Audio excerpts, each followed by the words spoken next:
We are live, pigs. Welcome to the Dropshot, a podcast episode number 598. My name's Casey, also known as Razinon. Today, I'm joined by Jakedown to talk all the hottest, latest, newest, and some old games in games video of the video variety. How's life, Jakedown? It's good. I'm going to read a sentence to you, and I want you to guess what it is, okay? Okay. Okay. A shady group of armed people who, according to rumors, consist of former PMC operators and local residents. They possess great combat and tactical skills. Do you know who that's referring to? Scavs? No. Black Division? No. I don't know. Who is that referring to? Those would be raiders. Oh, okay. Raiders. That was a little pop quiz to start us off. Okay. I was just curious. Yeah. Well, I failed it. You did. I failed it. But that does track. And raiders are AI on Tarkov, just so you guys know. Anyways, welcome to the show. Today we do have a couple things to talk about. We got some more WARDOGS news. Jake and I have been gaming in preparation for Tarkov. We have news on that as well. Overwatch CS is happening, and I know what the C and the S stand for. So just ask me and I'll tell you. And then also, Saudi Arabia is making plays, which is kind of interesting. So they're going to be acquiring EA is what it looks like. Those are Electronic Arts. And then also something in my sphere of interests is, it sounds dumb, but it matters. The Baldur's Gate 3 third-person camera mod. And how that's going to relate to Divinity coming out. We're going to talk a little bit about that too. But before we get there, we do have some announcements. First and foremost, welcome to our newest patrons, Cheeto Steve, our newest platinum patron. Welcome, buddy. Much appreciated. Aussie Menace, welcome back as well. I noticed that. Wow. I think we have some other new returners. If you're a returner, I don't get a notification, but I happened to see Aussie Boy posting in the Cord. So that's why I'm shouting him out. Welcome back, buddy. Cheeto Steve, thank you again. And Drexler, welcome back as well. Our returning Damascus patron. Patreon.com/thedropshot. Ad-free episodes, early access episodes, and bonus episodes, of which we've just done our behind the scenes for the month of July. So it's available to all of our Damascus patrons. It was a unique one. So if you're wondering how the state of the pod is and how things are looking behind the scenes, and kind of changes in direction a little bit that we're going to be making or starting like now, you could go listen to that. If you're a Damascus patron, it is available to you at any time. Yeah, so if you kind of wanted to look behind the curtain, as it were, you could go listen to that. And then, yeah, we'll have some more bonus eps for you, likely this week. So, with that said, also on the Patreon, for the month of August, we are going to be offering free trials for the gold tier. So if you wanted to sample the Patreon without having to commit, now's a great time, because you could do it for fucking free. Join up at gold, get the ad-free episodes, get the early access episodes, and get the bonus episodes. See how you like them. And if you do, hang out. Stick around. And if you don't. That's your prerogative. And with free trials, we are now enabling you to do that. Patreon.com/dropshot. For the month of August. Commit to a Damascus annual membership. That would be ideal. Yes. That's just my opinion. That's just my recommendation as the expert here. That's what I think you should get, but that's just, again, try it out. Yeah. Give it a taste. Give it a sample. Yeah. It's just he's not. It's just an expert opinion. So, you know, Yeah. you can just dismiss it, but I don't know. I'm not the type of guy to dismiss an expert's opinion, but that's, you know, that's on you guys. So anyway, yeah, go check that out. And then also, patron hangouts are happening in August as well. We haven't settled on a date yet, but it's going to be on a Friday evening. So likely this is going to be the 21st or the 28th. We have not decided on which yet. If you have a preference for one of those 2 days, let me know. I'm not going to run a poll in this case, but it's going to be one of those 2 days. And we've got some fun activities planned. And we're going to kind of iron that out more as we get closer there. But if you wanted to hang out with us, be a patron at any tier, and you can come. Pause. So anyway, that's the announcements out of the way. Now let's get into the meat and the potatoes. Ooh. So first and foremost, we're going to talk about what we are most excited about, which is this. The WARDOGS Alpha is happening on the 7th. So that is going to be on Friday through the 9th. Mm-hmm. Jake and I, your esteemed co-hosts, are fucking in there. We are fucking in there. I'm very excited. We are excited, and we will be live streaming it. Did you guys know that? Well, we won't be. Oh, we won't be because there's an NDA we signed. There's an NDA. Fuck. You're right. I know. I was just going to say that too. I'm like, oh, we should stream it. And then it hit me. Yeah. Which I don't understand. Like, what they've already streamed the game themselves. There's already been a ton of gameplay. Just let people stream it, but whatever. I agree.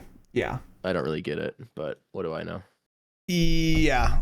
But we'll play it and give you our thoughts, our extensive thoughts on it. Yes, we will.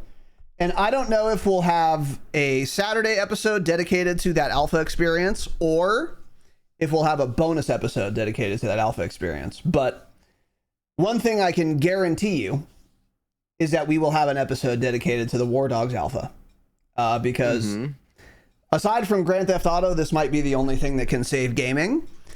And we are both very excited about this. So we're going to get our grubby little mitts on it this weekend. And we will report back.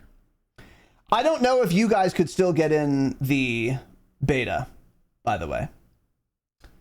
I think it's possible. Yeah, I'm not sure. Or the alpha, excuse me. You should go look into it, though. Yeah. But Jake and I got in with extreme ease. So hopefully you guys don't get in and are jealous of us. Correct. So nothing really more to say on that front besides the alpha date and the fact that Jake and I got in. There isn't really anything new to report beyond what we've already kind of talked about last week. So another thing that's been happening, and we will spend more time on this, is Jake and I have both been playing, to varying degrees, Escape from Tarkov lately. What? Have you guys ever heard of it? Now, one thing that Dubfire, super old, check out The Objective, a Battlefield podcast if you play Battlefield. He says to no one because no one plays Battlefield. Is that we should do, given how much we talk about Tarkov and how complicated that game is and how few of you may have even tried it, I think another thing we're going to be doing at some point this month, probably on Patreon, is doing a little Tarkov primer sode. Probably would make sense to do this after Cord Breach, but like Dub was saying, yeah, I tried Tarkov once and it was just too complicated and I was lost and I just gave up. So it would have been nice to have had like a primer episode, like a little guide on at least like the basics of the game. And I think that's a great idea. And I think that's something we should invest doing an episode into. And I think we will. Because there are a lot of like little things that we could say that would be good for a brand new player to know. So I think we will actually do that as well this month. So if you've been wanting to get into Tarkov, if we've made it sound fun and exciting, but you are kind of overwhelmed, maybe hang tight until that episode comes out, and then you can jump in and you'll have some footing. There are a ton of resources out there, to be fair, on how to get started in Tarkov, but I think we could do a good job of that as well. So that is another thing you can expect. But anyways, yeah, the past week, Jake's been playing a lot of Tarkov. I've been playing less. So I didn't start this wipe of Tarkov until like basically this week, honestly. I mean, I was level like I had done like 4 raids like 3 weeks ago. So I was level like 11 or something. And then I played some more this week, and it didn't go that well. Hey, let's say that it didn't go that well.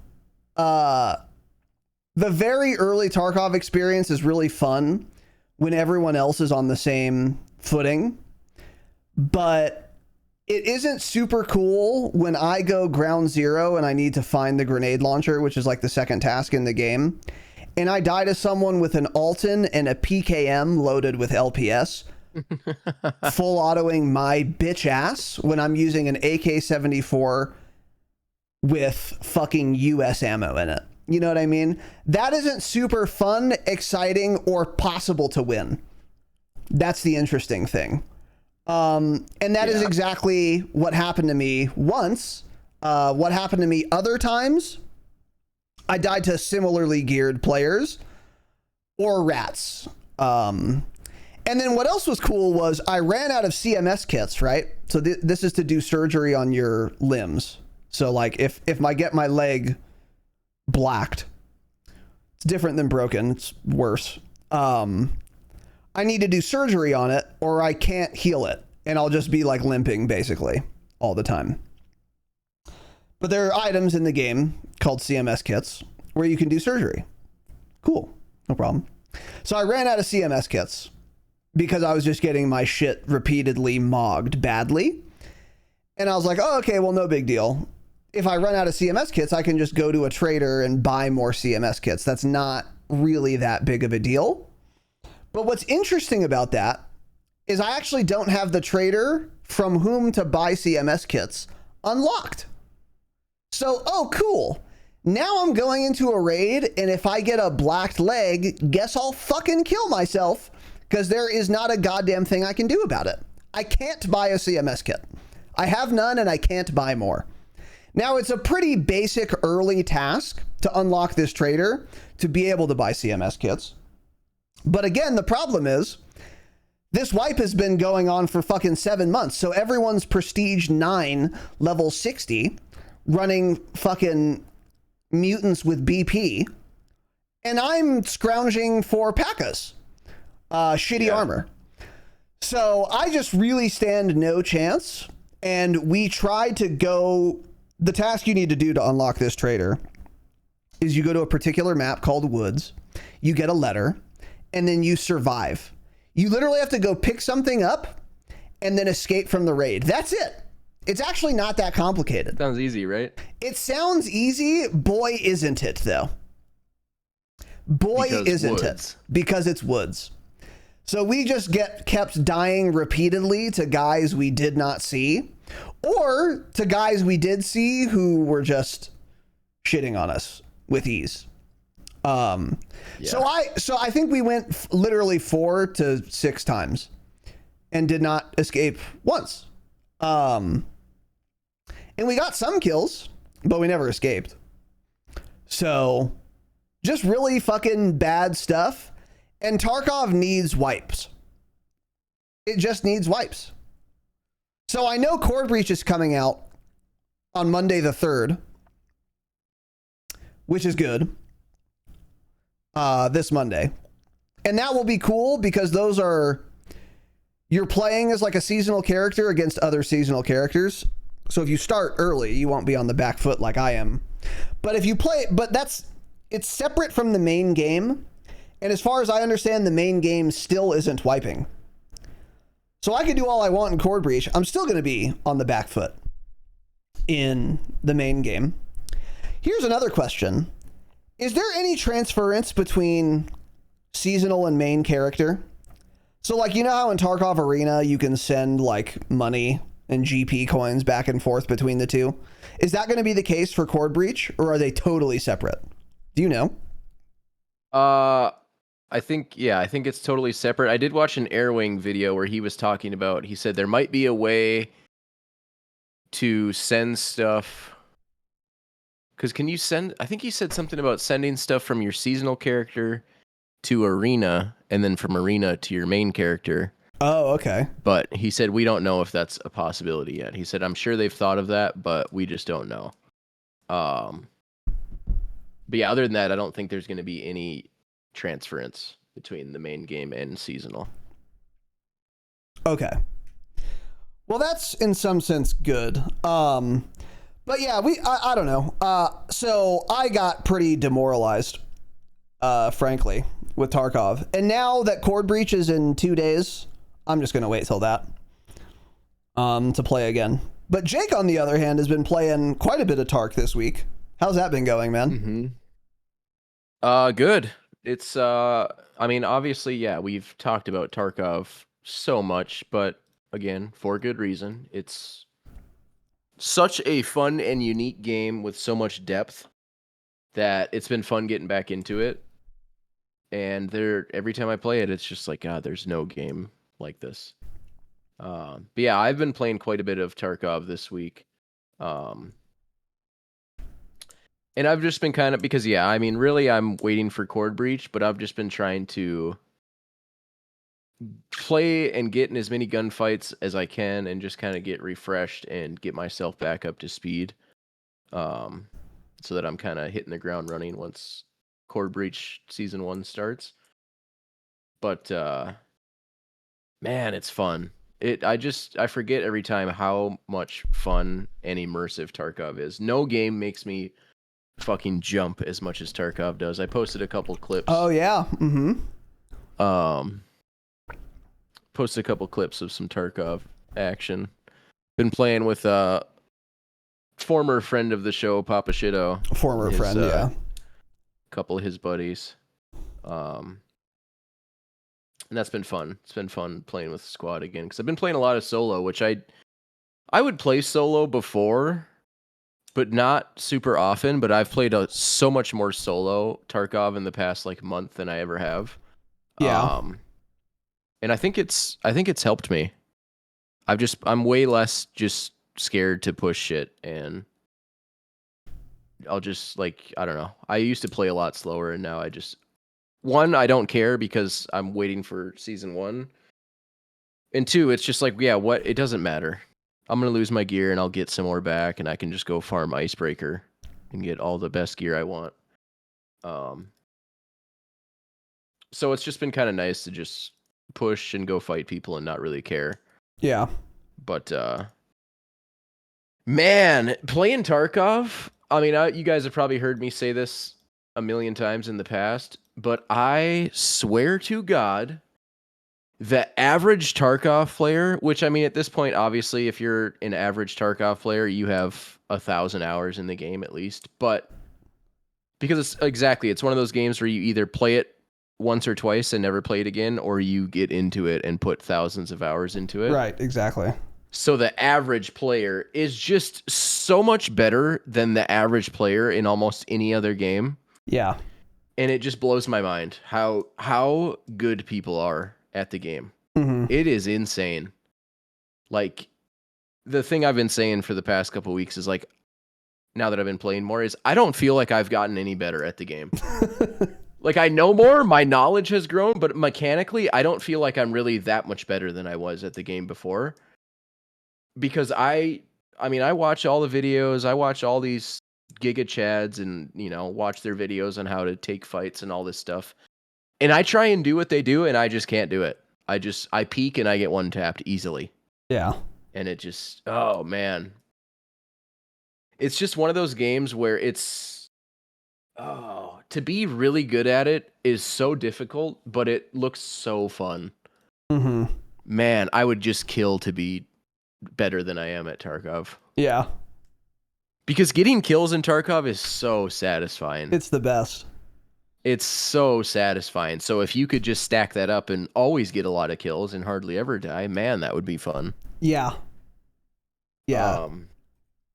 But yeah, it's simultaneously the best game ever, and it's also the most infuriating. Like last night, I was getting pissed. I had a really, really bad session last night with Pop and his buddy Rooney. We went factory. We had some tasks to do on factory, so I thought, okay, 3-man on factory, this should be simple, right? No, I don't think I survived once in like 7 factory raids. Holy shit. It was nuts. I lost so much gear, it was insane. Oh no, that's terrible. Oh, and then we went to labs. Pop and I went to labs yesterday. That's a mistake. Which, right now in labs, there's an event where all the power goes out, and it's filled with Black Division, which are like the hardest AI in the game. They have crazy ammo. They have the best ammo and gear in the game. They throw gas grenades. So there's that, along with all of the best players in Tarkov, because labs is the best map, the Giga Chad map where all the super sweats go. So you have the best players and the best AI in it, and it's dark and there's no fucking lights on. So it wasn't a good recipe, but we had a good raid. We killed some players. We killed a bunch of Black Division. Pop and I each had 80 kilos of shit in our bags of night vision, good ammo, good armor, all the best stuff. And it was getting down to the very end of the raid, and Pop made it out, and I was standing in the extract, and I had 1 second left, and the raid ended. Oh, no. Yep. So that's that was crazy. Really... that was very unfortunate. I was literally 1 second away from getting out with the best raid I've had since I've been playing Tarkov again. So that was... that I wasn't mad because I didn't die in a bullshit way or I didn't shoot a guy a million times, but it was just like, well, there's half an hour for nothing. Yeah. Just to lose stuff. Right. Yeah. But that's Tarkov, man. It's meant to be brutal and just screw you over every chance it can get. Yes. Which again is, we've talked about this a ton. You need some of that in an extraction shooter. It doesn't necessarily have to be at Tarkov's level, but you have to have some of that. Which is part of the reason why other extraction shooters haven't found much success, because no one's willing to do it. Exactly. Escape from Tarkov is the Dark Souls of FPS games. Yes. And for the same reason that someone loves Dark Souls-like games, like, oh, they're so hard and they're so punishing. But that's what makes succeeding eventually so much sweeter. Tarkov is the same. It wants to motherfuck you. Like, there's an achievement in the game. The game has, like, achievements now. And one of them is called Welcome to Tarkov. Guess how you accomplish this achievement? Die. Like, what other game has an achievement for dying? Probably Dark Souls. And probably some others too. But it's, yeah, that's what makes it, so sweet when you do, succeed, as it were. But anyway, yeah, Core Breach is coming on August 3rd, and we will be playing it and talking about that as well. And then what else have we been playing? I've been playing a lot of Overwatch still. I'm getting deeper and deeper into that rabbit hole. I've actually gotten sucked into the YouTube algorithm now, so I'm watching like guides and shit and like little coaching sessions. So now I'm really getting in the weeds now. Is it translating to doing better? It is, actually. I went from bronze 5 to silver 3. So I am improving. And now sometimes when I die or lose, I know what went wrong. Like, oh, okay, my aim was just shit here, or, oh, I didn't switch heroes soon enough, or I didn't switch to the right hero, whatever. And then sometimes it's just, oh, the tank difference was just too big. My tank was just throwing, and there was nothing I could have done. But, like, I'm recognizing more often now why I win or lose a game. and that is really nice. And another thing I'm noticing is if I have a particularly good game, sometimes I'll have a particularly good game and we will win, and I will know it was because of me. Or partially because of me. Like, if I didn't play as well as I did, we would have lost, but I played pretty goddamn well and we won because of that. That's a good feeling. That's fairly new. Because before I was kind of just like doing my best. And then if we won, I'd be like, cool, I don't know if I actually contributed or not here. But now I'm starting to see it. I'm starting to see the puzzle pieces a little bit. I'm not good, obviously. I mean, silver is still the like 15th percentile. I mean, really bad, but I'm getting better. So it's been really fun. And also what's happening right now as well is the Overwatch CS, and I know what the CS stands for.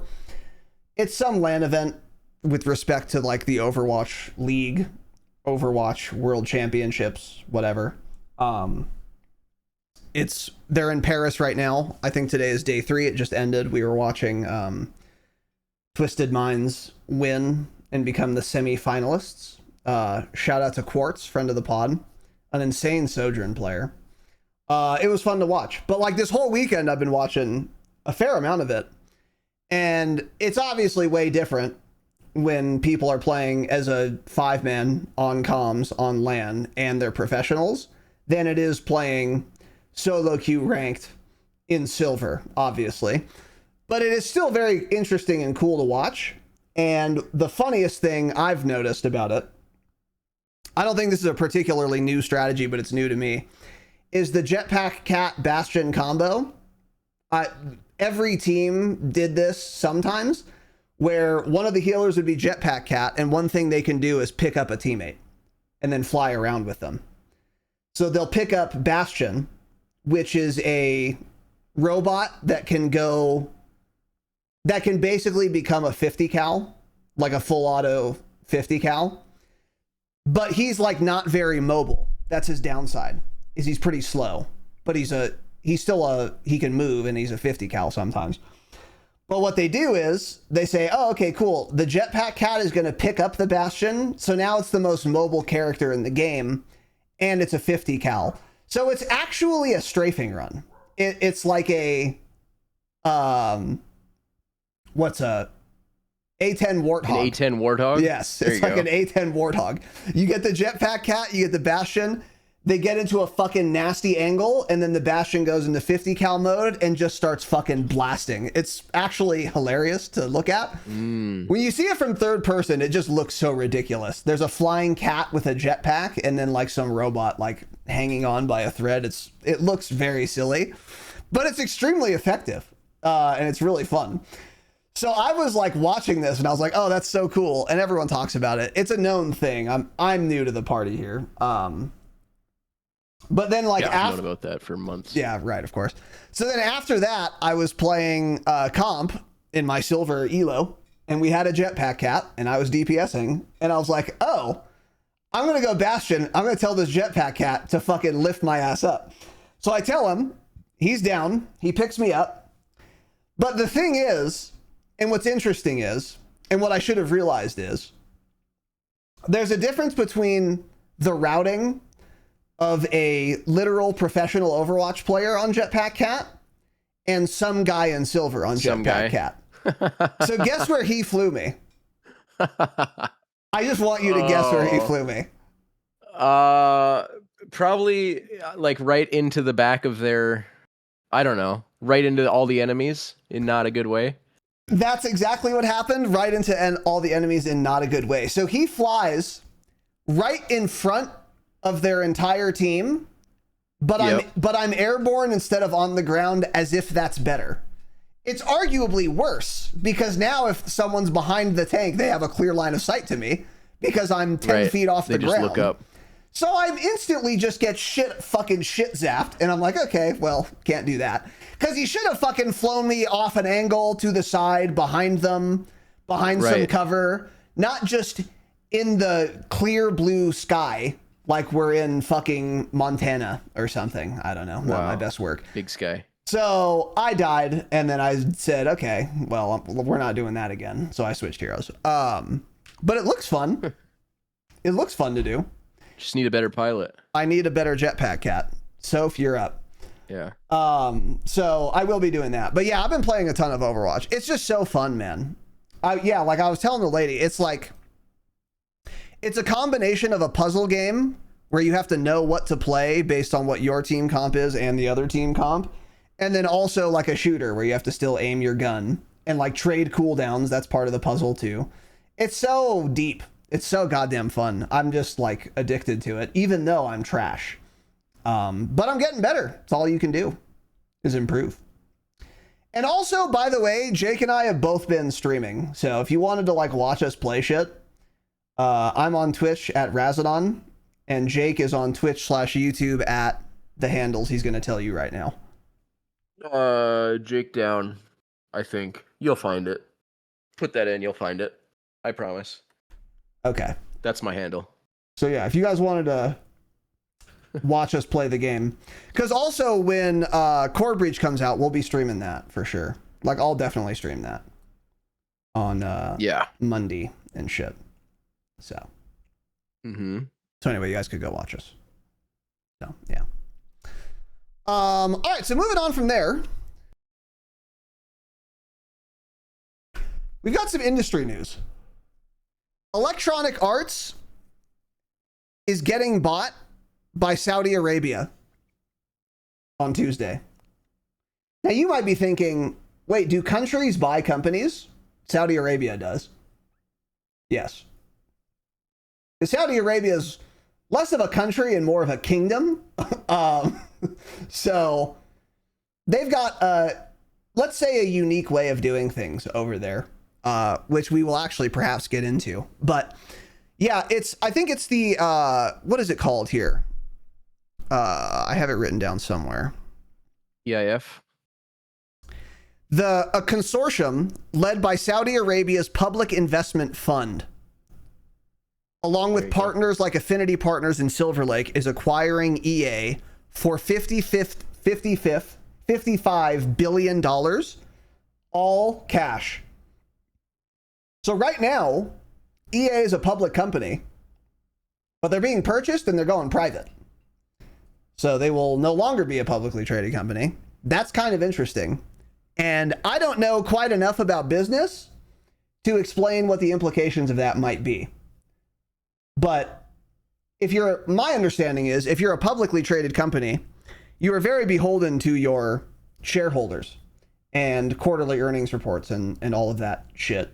And good and bad news affects your valuation a lot more when you're publicly traded, because that's going to correlate with your stock price. Whereas if you're private, I guess you don't have any of those concerns. Kind of interesting.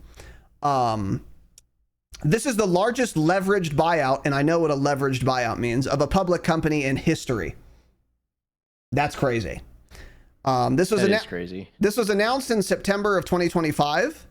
All regulatory approvals have now been obtained, and it's closing on the 4th. So in 3 days, EA will be owned by Saudi Arabia's Public Investment Fund, which will own 93.4% of EA. Silver Lake will own 5.5%, and Affinity Partners will own 1.1%, which is Jared Kushner's fund, who I believe is Ivanka Trump's husband. Is that correct? Is that who Kushner is? Yeah. Yeah. Really weird. The current CEO, Andrew Wilson, will stay on as the CEO. And the EU cleared this deal in late July, which was the last real hurdle.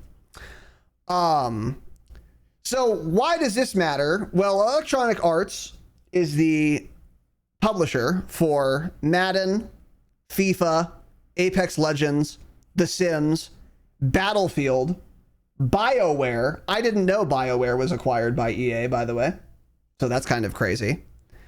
Which is going to be under a sovereign wealth fund. And not just any sovereign wealth fund, the Saudi sovereign wealth fund. Now, Saudi Arabia is an interesting little place. You know, They are an ally of the United States in some ways, but it's kind of surprising, but it's kind of not. So Saudi Arabia has a fuck ton of money because they're just sitting on a liquid gold mine, the oil, which is called oil. Yeah, crude oil. So they just have so much money, and by extension, they have a ton of influence. And this is one way they can exercise that, is buying EA, which is kind of random. I'm curious what the Saudi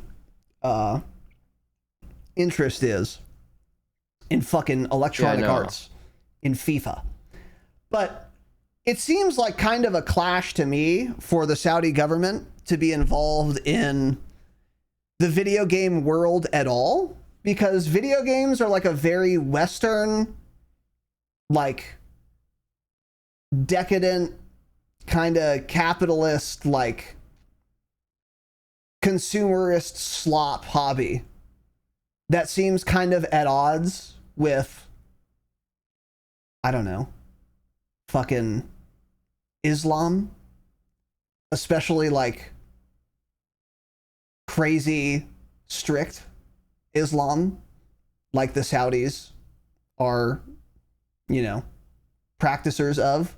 What is it called? Salafism, Wahhabism. I don't think that's the official strand of the Saudi government, but there's a lot of them there. I'm actually not sure. I'm not the guy to ask. I'm not Christopher Hitchens or anything. But it just seemed, it seems weird for like, and another thing too is the video game world is very like lefty and woke. And you know who's not fucking woke? Saudi Arabia. You know what I mean?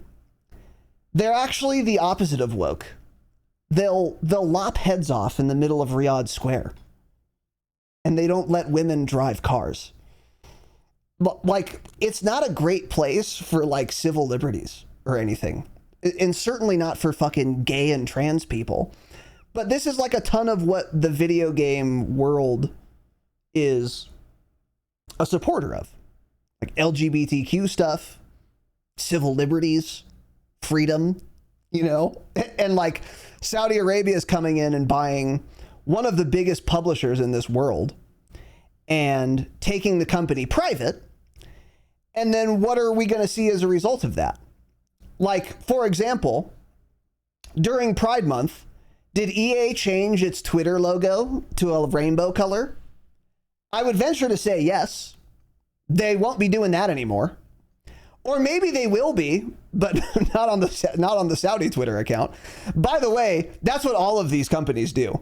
If there's a company that has different social media accounts for different languages, which many of the big ones do, it'll be like Electronic Arts Deutsch, Electronic Arts Arabic letters. They'll change the social media account of all of their profile icons to like a rainbow one, except the Arabic one. It's like, okay, man. So like, are there going to be, am I way off base here, or is this actually going to have implications like culturally for, I don't know, EA published games? Like, that's what I wonder with, because in the pre-show we were just talking about how Saudi Arabia, like, they're just getting involved in so many different like entertainment streams, and like obviously the golf league, the Live Golf or whatever, that was a big deal a few years ago. They're super in with like the UFC. They host a bunch of events there, and they're invested in the UFC. They're obviously buying EA now, like. And I don't know if it's just like a money thing, if they just think that they can come in and buy these companies and just run them better and make a bunch of money off of it. Or if it's like a way to, I don't know, the conspiracy theorist in me is like, is this a way to like push their beliefs and propaganda through all these different revenues into Western culture and whatnot? I have no idea. I mean, I want to say it's just a money thing that they, I mean, it seems to be that's their main thing. They love fucking making a shitload of money and having 500 Rolls Royces. Yeah. Yeah, I mean everyone does, but the Saudis really take it to the next level. Like That's true, yeah. they really do. It's balling out of control. So I wonder if it's just that they just think, well, EA sucks, we can buy it and make it better. Which now that is the gamer in me just hoping, well, yeah, I hope that's the case, and I hope they can do it. I hope they can make Madden better and Battlefield better and all this. But obviously we're not going to see that for a long time. But it is interesting why they are getting into all this stuff. And I don't know what the end goal is here, what the thought process is. Yeah. I mean, the easiest thing is, just that they want to make a shitload of money and they think they can do it. But it is very interesting how much it seems like it's just popped up in the past like 5-10 years. Saudi Arabia is just getting involved in everything, it seems like. Because even the Call of Duty, the EWC or whatever, and I know it's more than just Call of Duty, but like they have a bunch of tournaments over there and everything too. It's just weird. It's very weird. Very weird. Yeah. And kind of came out of nowhere. It did kind of come out of nowhere. I didn't see this coming, although news of it was announced almost a year ago. So the thing that makes me think it might actually just be another investment vehicle and just a way for them to make money is twofold. They're keeping the current CEO, Andrew Wilson. So at least for the time being, it doesn't seem like they're trying to shake things up a ton. They're keeping the same guy. So that's a sign that they might want to just keep things business as usual and just use it to make money. And also they're buying a publisher, not a developer, or not a publisher-developer combo. Some publishers are also developers, they're technically two different companies, but it's like the same umbrella. EA might have its own in-house developers, actually. In fact, I'd make like Madden and like a lot of the sports games. I think are them developed by them. Develop them. Okay, yeah. I think so. I would be surprised if that weren't true, actually. So yeah, scratch that point. But another reason I do lean more toward this is just a financial decision, is that they didn't buy like, I don't know, Bethesda or like an RPG publisher. You know, like if they bought like an RPG publisher like Bethesda, I think Bethesda is a publisher, right? They're also a dev, obviously.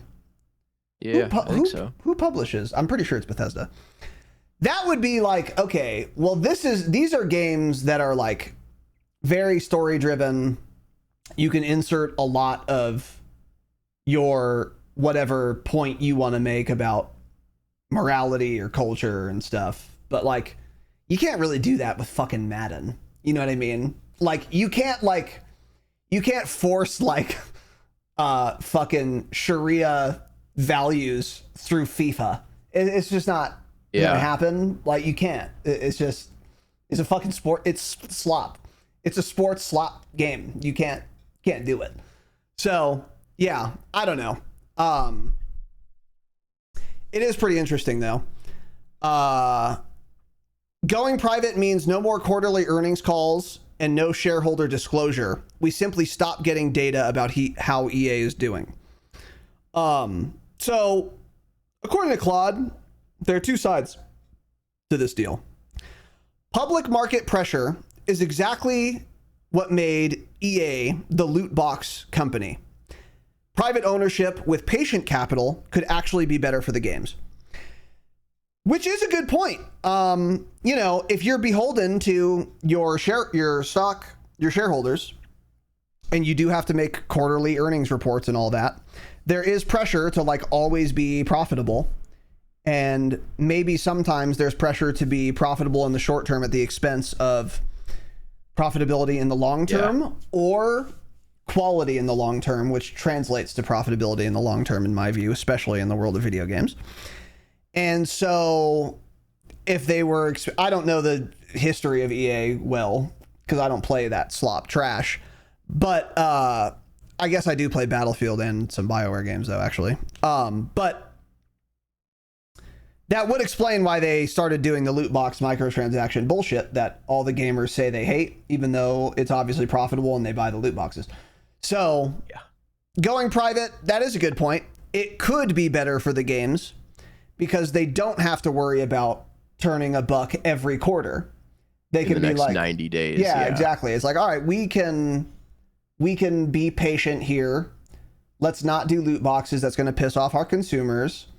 Let's invest more. Let's take a little more time polishing this game because we have money. We are printing money in fucking Riyadh right now.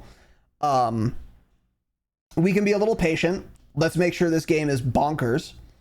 And then when it comes out, we're going to make a ton of money. And everyone would be happy in that case. EA would be happy because they make more money. It would just be over a longer time horizon, which they're now afforded the capacity to do since they're no longer publicly traded.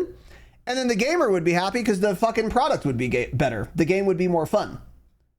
So that's a potential upside. That would be an upside of it being privately owned by anyone. Saudi Arabia in particular, I don't know what that's going to be like. I don't know what their influence will be like. And then another side of this, trading quarterly earnings pressure for a $20 billion debt load and zero transparency is not an upgrade. It's a different cage with the lights off. Such an AI sentence, by the way. Yeah, I don't know. I think the main thing you are losing here is transparency, potentially. If you're publicly traded, you're required to be transparent. If you're not like a privately owned company doesn't have to be untransparent. They can be privately owned and still be transparent. They don't have to be, though. So we're not necessarily losing the transparency, but we are losing their requirement to be transparent. So number one, we first have to see, will they stop being transparent now that they no longer have to be? Maybe. But number two, how much does that matter? I don't care so much about transparency as long as I'm getting quality products on a decent time horizon, to be honest with you. I do care about transparency sometimes, like with Bethesda and Elder Scrolls 6, because it's been 15 motherfucking years. So there I really want transparency because it's taken just way too goddamn long. But, you know, if Elder Scrolls 6 had come out 4 years after Elder Scrolls 5, if I didn't know about it and it just came out, I'd be annoyed. But if the game were good, I'd be like, oh, okay, I forgive you. This game's awesome. So I don't know how I land on this. I don't know what they're up to over there. That's the question. Yeah. Like, yeah. And if it is just like they want to make money, well, then I think, because I mean, again, going back to what they've done with, like they've been involved in boxing too, which has kind of been a dying sport for a long time, and they've kind of rejuvenated it a little bit, brought some more excitement and stuff into it and whatnot. And I guess I don't know how the Live Golf thing is doing. I know it was a big deal for a couple of years when it first came out. They signed a bunch of like the top golfers in the world to it and everything. And it seemed like people were like, the product was good and they were kind of giving people what they want, but I don't know how it's doing now. But I guess my very limited knowledge on this subject, what I have seen is that they kind of just buy stuff or get invested in stuff, and then they kind of just do what people want to see and do. So I'm kind of hoping that's the same playbook they're following here, is that they're like, well, shit. People, Madden, you know, is a huge, Madden and FIFA, they're huge. People love it, but the consumers are kind of upset with how stuff is being handled and whatnot. Let's just buy it and build on what the good is that people love, and then just fix all the shit that people hate, and we can make a lot more money. Which obviously that is the most simplistic view of it, but I mean, for my sake, for gamers' sake, I hope that's what they're doing. Yeah. Mm-hmm. But yeah, we just won't know. We won't know for a while. We won't know for quite a while. Maybe they'll come in and lop some heads off. I don't know. We'll see. Well, game devs could use some of that motivation. Get to work. And then you can't put a memorial up for him in the lobby. Take it down right away. Yeah, corporate will do that for you, and it'll just be their head on a pike. Yeah. So anyway, I don't know. Yeah. So we'll see. The $20 billion problem. The buyout is financed with roughly $20 billion in debt, which lands on EA, not on the PIF or Saudi Arabia. I don't know what this means. Well, it says, explain leverage buyouts in plain terms. The company you bought pays for its own purchase, and that debt has to be serviced out of the games. So... I don't know enough about business. Yeah, I don't know. Isn't it? Yeah, this is probably like the most basic shit, and we just have no idea. I don't know. I don't know enough about business to say. The company you bought pays for its own purchase. So you basically buy EA, and it's you just basically they're $20 billion in the hole. And then now that you own them, you have to be responsible for making that back. Yeah. I guess it's kind of the simplest way I can see that. Which doesn't seem like a huge issue to me. I mean, EA is not going anywhere. Unless they really run it into the ground, which I don't think they'll do, especially since they're keeping the same CEO on board. I think this is fine. Yeah. I don't see what the big deal is. We're clearly missing something with respect to the importance of this leveraged buyout, though. I don't really know what that means. Here's what Claude says. Follow the logic to see where it goes. If you need new revenue and you own the biggest sports sim portfolio on Earth, sports betting is the obvious lever. Oh! That's making a lot more sense. Madden / FC, which I guess is FIFA, with betting integration is the version of this that should actually scare people, and it's barely being discussed. Which studios look most exposed if IP sales become the plan, and which EA franchises would even find a buyer? That's crazy, dude. So that's interesting. So, yeah. So that's where the leverage buyout, that's where it, because it's like, okay, well, how are they going to make that money back? So if they start putting in all these new revenue streams. Dude, imagine. I have not heard of that at all. I haven't either. Good poll by Claude. So I wonder what betting companies the Saudis have control over. But I can imagine you buy Madden 2027, and with your purchase, you get like a $50 promo towards your first sports bet at saudisportsbetting.com. And then the fear there is, oh, but you're getting little kids addicted to gambling.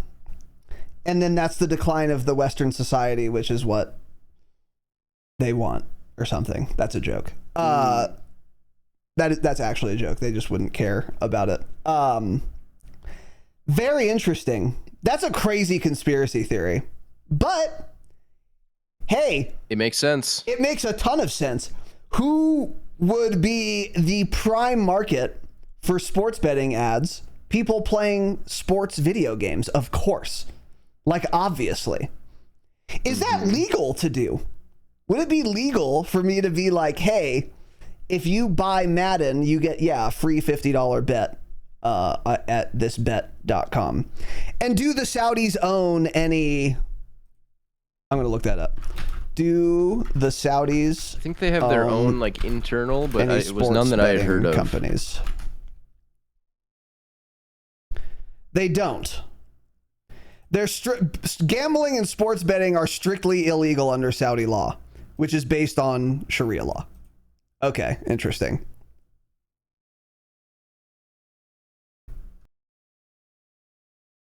Very interesting. Huh. So I guess Claude is off the sauce here. Well, in Saudi Arabia, but that doesn't mean they won't do it here. And make money off us, right? Well, that's true, but Saudi Arabia doesn't own any sports betting companies.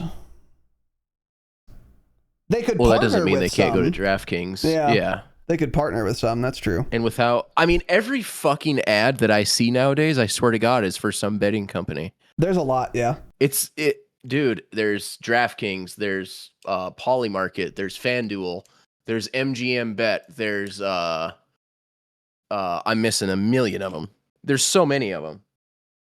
And it's so crazy how many people do it. I mean, the last thing I'm going to do is really? Yeah. Dude, it's so popular now. Yeah. It's crazy. I mean, I just have zero interest. Yeah. Well, my dad's good at it. Or at least he tells us about the wins. There was a golf tournament that happened. And he bet like 2 weeks early on like 5 underdogs. And he put like $20 on each of them. It's like $100 bet. Something like this. This is about correct. And one of them was like a very underdog and he won. And my dad turned, like $20 into like $780. It was crazy. Heck yeah. Yeah. My brother is much worse at it than my dad is. Because my brother doesn't actually like follow sports at all. But sports betting is just enormous. Or all betting, really. It's insane. Because Polymarket and shit too. Yeah. I have also not gotten into it. Because I'd rather just put it in a mutual fund and just like something that's guaranteed gonna win money no matter what. Yeah, exactly. Yeah. Yeah, the United States stock market. Yeah, exactly. Yeah, I'm not going to bet on John Smith not blowing out his knee walking into the stadium, and then there goes my fucking bet. Right. Yeah. I mean, the argument from my family, though, which I think is a valid argument, is it goes from being like, if we didn't have money on the Super Bowl, because we do like a little pool every year for the Super Bowl. So you do the squares. You guys know the squares. If you don't, then you're not American, which is fine. You don't need to know. But we do the squares, and that makes the Super Bowl game fun and worth watching. I literally wouldn't even know what teams are playing if we didn't do that, let alone watch it. So their argument is like, well, you might be losing money in the long run, but I'm basically paying $20 to take this sporting event viewing experience from a not happening out of 10, it's not even worth watching, to like a 9 out of 10 excitement. It's now worth watching. Even if I lose, it was fun to watch because I have like a vested interest in the outcome now, which I think is fair. It's kind of like buying a movie ticket. Like, you either pay the $20 and you go see the movie and it's enjoyable, and potentially you get a rebate on the ticket for whatever reason, or otherwise you just wouldn't go see the movie at all and you'd like do something else with your time. I think that's a fair point. But some people are obviously degenerate gamblers who are ruining their lives. Those people probably shouldn't sports bet, or bet of any kind, obviously. But it's interesting. Yeah, I guess it's just like, I can't, it's just very like, I would never, okay, I'm not interested in watching this thing, but I'm going to pay to now force myself to be interested in it. Like, I don't know. That just doesn't, like, baseball sucks. I'll never watch it, but let me spend money on it. And now I'm going to be interested. I don't give a fuck. I'll go do something else. Yeah. Obviously that's just me. I mean, I get it, but putting money on something for me just doesn't make it more, my interest level does not go up. There has to be some, there has to be some baseline enjoyment you already get out of it. Yeah. For sure. Yeah. So like for you, the obvious thing would be sports betting on UFC fights. Because you already like UFC fights. The fucking last thing I want to do is bet that the fucking ref doesn't make a retarded call and stop it. Or bet that Conor McGregor's knee doesn't explode. Exactly. Yeah, when I could just put that same money into an index fund and for sure make money on it. Not today, not tonight, but I know it will. Right. Yeah. It's crazy. Speaking of it's so big. Yeah, it's huge. Speaking of the stock market, by the way, I put $1,000 into Intel like 2 or 3 years ago when the microcode fiasco was happening and there was a steep discount. And in our Discord, in the finance channel, you can go look right now. I told all of you to do this because it's free money, because it is one of 2 retail chip manufacturers on Earth. I said, hey, you guys should probably buy a ton of Intel because they're not going anywhere. You should do that. And guess what? I made 500% on that. Like, God bless the United States. That's an easy bet. But it took a couple of years.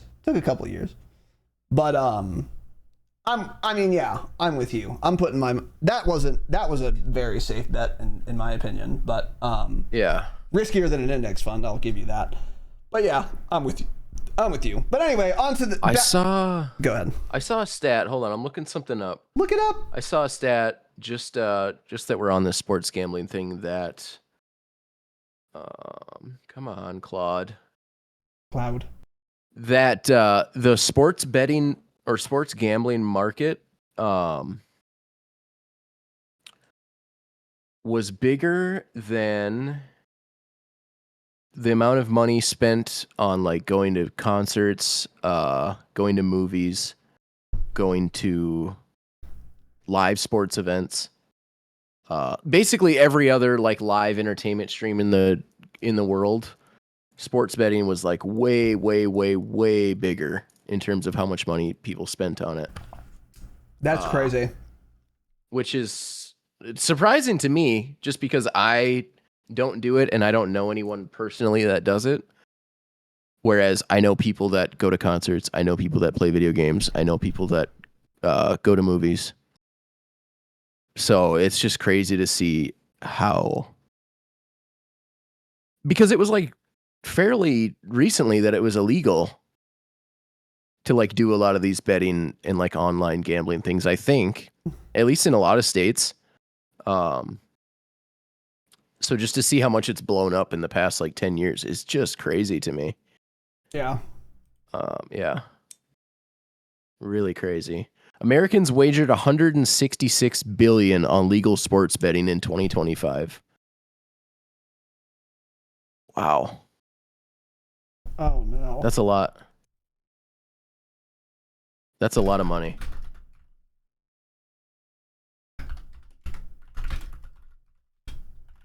That's a ton of money. Yeah. Yeah. Anyways, that's just a little stat I saw that just kind of blew my mind on how big sports gambling and sports betting is. Yeah. That's kind of crazy. That is a ton. But I do know people. I know, yeah, like my family, and then some people online I talk to. And yeah, I mean, when you see all the promos that are out there, like one I think I'm almost certain I know I've seen is like, oh, if you're new, you get $50 free to bet on something. Oh, yeah. Like, okay, well, you should maybe think, how can they afford this? You know? I know. They're making a ton of money. Or if you're on Twitch and see all those fucking gambling streams, which I do not understand at all, by the way. Like Trainwrecks, like for example. Stuff. Yeah. Trainwrecks will just stream 12 hours a day of him gambling like thousands of dollars all day. And people will watch. And I'm like... It's crazy. This is the least interesting possible content. Like, oh, he won $1 million on a spin. Okay, you didn't. What? Why are we watching this? And also he's playing with house money. So you're not even watching someone ruin their life. I could see that's kind of rude of you, but I can see the appeal in watching that. But like, what? What are we doing? If he wins, it doesn't matter. If he loses, it also doesn't matter. Why the fuck is this entertaining to watch? But like, they're very popular and they're really just advertisements, and it gets a bunch of people, on stake or whatever. And I guess the argument there about like, so yeah, everyone's always very scared about betting and like advertising gambling to people. And I guess the main concern here is children. And, you know, if they start putting sports betting ads in like Madden and FIFA games, is that going to reach a lot of kids? Yes. Is that the end of the world? I'm going to be honest. I don't think so. I mean, I don't know. It's not good, I guess. Like, I'd rather they were be advertising sneakers than sports betting. But it's not the same as advertising. I don't know. I just don't think it's that big of a deal, because here is the reality. If you are going to become a gambling addict at some point in your life, whether or not it is advertised to you is not going to change that. So whether or not there's a DraftKings ad in your Madden 27 game when you're 16 or not, if you are going to end up having a gambling problem, you're going to have a gambling problem whether that DraftKings ad is in there or not. That's just how it goes. It's not like the first time you've ever learned gambling is a thing is because of an advertisement. I don't accept that. And if you're not going to become a gambling addict, then whether or not you see a DraftKings ad is not going to change that. Now, in that case, the ad might get you to do some sports betting and maybe lose some money. Okay, not the end of the world. But you're not going to become like a degenerate gambler just because of an ad. You were either going to become one anyway, or that an advertisement is not going to tip the scales and make you a degenerate gambler. So I just don't see the huge moral panic that a bunch of other people see. But I'm definitely in the minority in this, and I could be wrong. I don't know. I'd be curious to hear like other people's thoughts on that, I guess, on the other side of the aisle. So I mean, yeah, I don't know. I see 1 billion sports betting ads every single day, and it does nothing to move the needle for me for wanting to spend money on first sports that I don't give a fuck about, or sports that I do care about. Like I just said, I'm not going to bet on something that I have literally no control over, and there's something that there are 1 trillion variables in. Which I guess you could say the same for like what I just said about index funds in the stock market, but like, I don't know. It just, it does nothing for me to see a DraftKings ad and free $100 with your first bet. Yeah. Don't care, didn't ask, skip the ad. Show me what I'm trying to watch. Yeah. Like, that's what I don't know. I just, and kind of like Novaria said, everything seems to be kind of going that way, though. That's what's weird about it to me. Like the Pokemon cards and like all the different collectible things that people are like doing the polls for. It's not necessarily, well, it is gambling, I guess, in a sense, but it just seems like everything is kind of like that now. It's weird to me, and I just have no interest in any of it. In like the Counter-Strike, the boxes where you can get like all of that. I just don't understand any of it. Yeah. It's so weird to me. Mm-hmm. And I mean, obviously a lot of people have the opposite opinion, but I don't feel like the more you see it, the more likely I am to do it. Yeah. I don't know. It doesn't have the same pull for me, I guess. Sure. To be fair to the other side, you and I are adults. So like, I don't think anyone has a problem with advertisements directed at grown men. But the argument is that if we were 15, they might have a stronger pull. I don't know. But I mean, on the other hand, though, when you look at how much society is retarded And a lot of people do have like a lot of credit card debt. So maybe you are just preying on fucking idiots, because there are a lot of fucking idiots. Like, credit card debt is so bad to have. And sometimes you're in a position where you just have to be in credit card debt, or you're going to be fucking homeless and your kids aren't going to eat. Then yeah, you should be in credit card debt. Outside of that though, you should really avoid credit card debt. And there's way more credit card debt than there are people that are in a situation where they were absolutely required to be, I'm sure. So if there are people that are this financially illiterate, let alone at 14, you know, yeah, maybe it is some kind of moral hazard.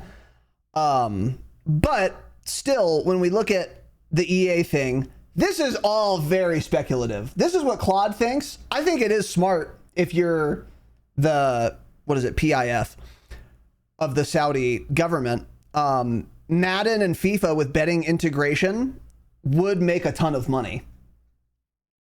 But there's no indication they're going to do that, as far as I can see. This is purely speculative.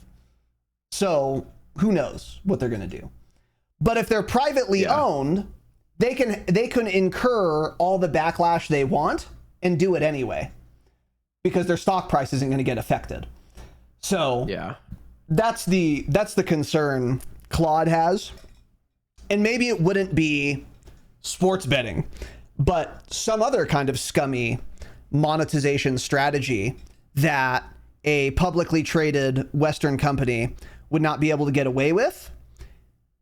They, now being a privately owned Saudi company, could get away with, because they're not really beholden to anyone. So yeah, maybe we will see some negative externalities out of this. I don't know, but it is pretty interesting.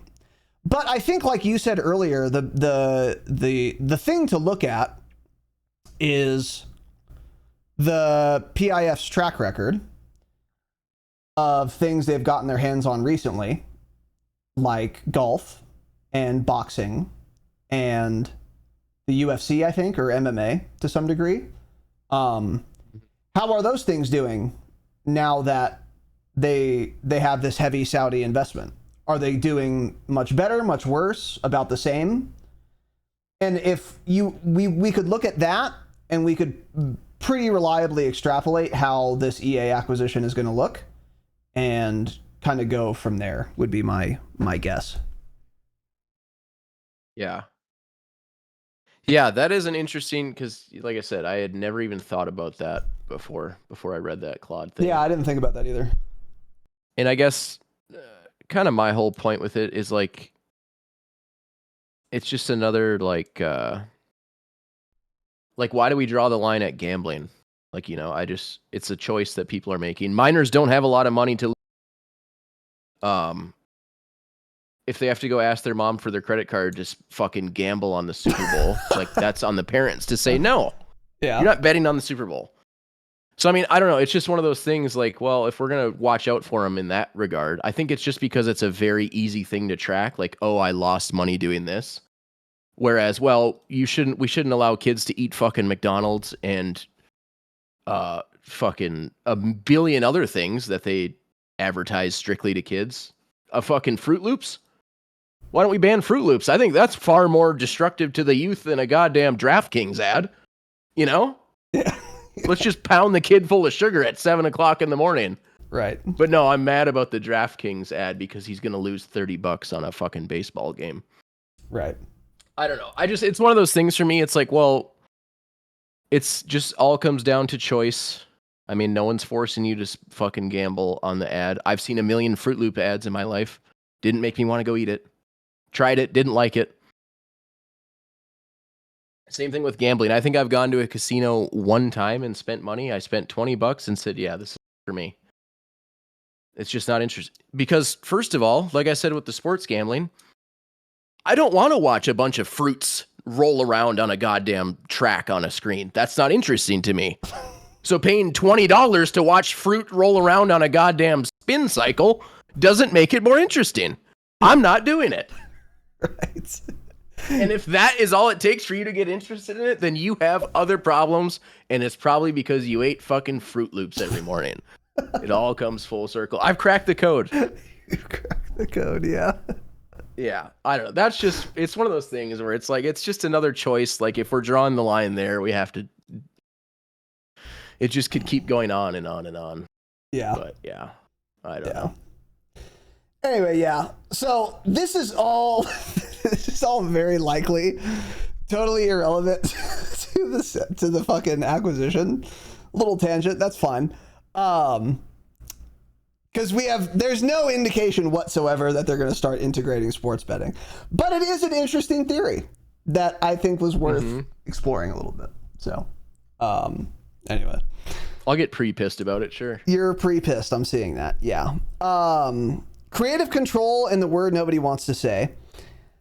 EA says that the company will maintain creative control and our track record of creative freedom and player-first values will remain intact. This is a line I would take with, it's meaningless. Of course they're going to say this, and of course it isn't true. EA will have as much creative control as their owner allows them to have, and no more. Right. Obviously, because if they wanted to stick up to the PIF, they would say, cool, you're fired, Andrew. Let's get another CEO in here until we get the guy we want, obviously. So they will maintain as much creative freedom as they are allowed to. Now, that could mean they maintain a degree of creative freedom the degree of creative freedom that they currently have, but it's not up to them. It's not EA's choice. It's the PIF's choice now. They're privately owned, obviously. So that's a meaningless statement. Of course they're going to say that. The Wall Street Journal reported in December of 25 that a majority of EA's control shifts to the PIF once the purchase finalizes. We already know that. In 2023, PGA/LIV framework agreement included a non-disparagement clause barring PGA figures golf from defamatory or disparaging comments about Saudi Arabia's human rights record. That's interesting. So this is kind of touching on the angle I was getting at earlier. Is this kind of like a reputation laundering operation where the Saudis just take control of more and more big companies and then make everyone sign non-disparagement clauses so they don't talk about the gross human rights violations that happen in Saudi Arabia? That's probably not the main reason they're spending $50 billion, let me be clear. But it's a nice little benefit. It's a nice little bonus. I would be very unsurprised if they made a bunch of people sign non-disparagement clauses or agreements, whatever. And let me be clear, there's a lot to disparage about the Saudi government. You guys can go look it up. It's not good stuff. What's Khashoggi? Is that the guy that was chopped into little pieces and stuffed in a suitcase for being a journalist? Is that his name, Khashoggi? Is that a brief summary of what actually happened? It's that crazy. And this was not long ago, by the way. So, Saudi Arabia is not a great spot in terms of human rights and Western values. And so that is not, it's not a great place. It's a wealthy place. It's not a great place. But yeah. Academics are calling it game washing, the gaming extension of the sports washing playbook. Yeah. Okay. That tracks. I wonder what academics means. The source cited here is theconversation.com. And this article is titled, What Saudi Arabia's Role in the EA Buyout Tells Us About Image, Power, and Game Washing. So it's like whitewashing, basically. Okay, interesting. Sure. I think these things are all true, but they're not the primary motivation behind this purchase. But if you can do some reputation laundering while you're there, you might as well do it. And that is a cause for concern, as I brought up. Experts also expect some EA developers to leave outright over cultural differences with the new ownership. I'm sure. Yeah, I'm sure. If you were a dev at EA, would you leave because Saudi Arabia bought the company? I mean, it's hard to say, but I want to say no. Right. Because if I still live in the United States or wherever, I'm a game dev, and I don't, unless the first thing in the new memo is you have to relocate to Riyadh, then no. Right. I'll at least stick it out for a while and see what happens. Yeah. You know? Okay. I mean, it all depends on who knows what they're being told and what's changing and yeah, the new expectations and all this sort of stuff. But it's funny because Kira's really into like she watches the Sims streams, which is obviously EA, and a lot of them are like boycotting it. They're not playing the Sims anymore because of this, and they refuse. They say they're not ever coming back. Which is interesting because it's like, well, you built your whole brand on this game, and now because it got bought by Saudi Arabia, you're just, to make a statement, you're going to lose everything you've built, essentially. I don't know, just interesting little side piece that her and I were talking about that the other day.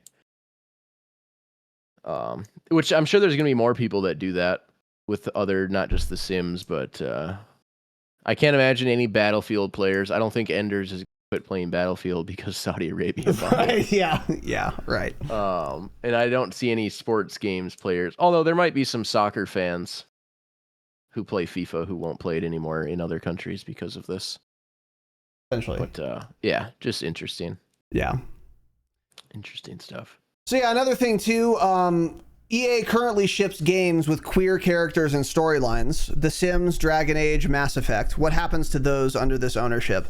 Yeah, that's kind of, again, what I guess I jumped the shark. But that is a good question. I mean, especially like Veilguard. Veilguard, the pendulum swung way too far in the opposite direction. And it was just a bunch of woke scolding trash. By all accounts. I didn't play it because I watched a review from a guy on YouTube called Salt Factory, whose opinion I greatly admire and respect, and who is very fair. And he was like, this game fucking sucks bad, and it's not because there's like a trans Kunari in it or something. You can do a trans Kunari well. They did it really poorly though. And he illustrated a million examples on top of everyone else was saying this too. So I was like, okay, the preponderance of evidence here is that the newest sucks. one? Yes. Is that this Dragon Age game fucking sucks, so I'm not gonna get it. But like that was very, very, very woke and like, yeah, very like, you know, pro-queer and stuff. And again, totally fine to do that. I W gay people, I don't care. Stick your dick where you want. Doesn't matter to me. As long as everyone consents, obviously. But if it's going to come at the expense of the game or the writing, then don't do it. You can write in gay people well. Dragon Age Veilguard did not do that. But now that EA is owned by the Saudi government, will there be gay people written poorly, well, or otherwise at all? I don't know. That's a good question. Because, like I was saying earlier, when it comes to Madden and FIFA, this is not going to be a concern. But when it comes to, yeah, I guess I didn't think about BioWare enough. Dragon Age and Mass Effect, and BioWare is an RPG developer. Are they going to be able to stop, or are they going to have to stop making gay characters? Maybe. That would be fucking crazy though. And they would get a ton of negative backlash if they did, I think. Because even if it's Saudi owned, the market for BioWare games is still Western communists who want a bunch of gay shit.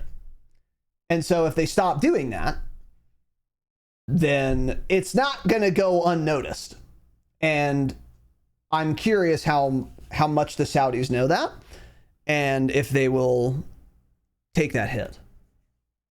Very interesting. That's going to be very interesting. If they're to all see. about the money, then yeah, then they just they let know them their do market. it. Then Yeah. yeah, exactly.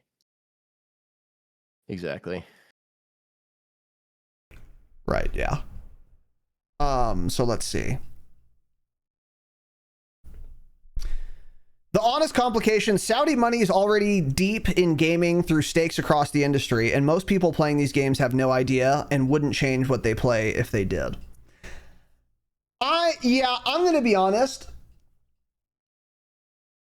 I'm a Saudi government hater for all of the reasons we've been going over, because I like civil liberties and God bless the United States, excuse me.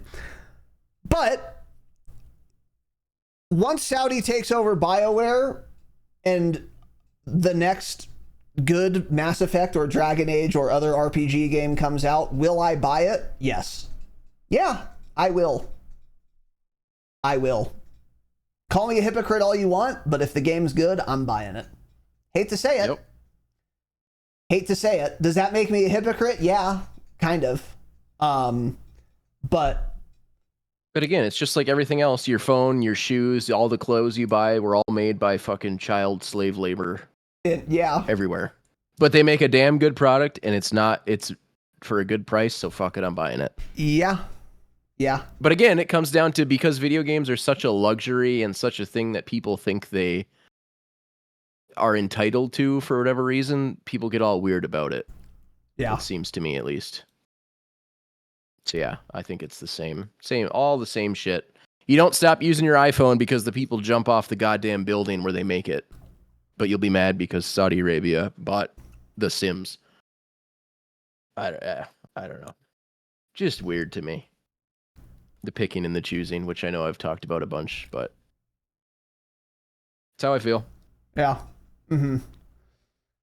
Anyway. Where does consumer responsibility even land here? Is boycotting Madden a real position or a self-flattering one? That's another thing too with the boycott, to give myself some leeway, is, let's say there were like a McDonald's across the street from me, and like a Nick Abdul's, which is the Saudi-owned version of McDonald's. Is Abdul an Arabic name? It's close enough. It'll work. You guys get it. And the product was equivalent.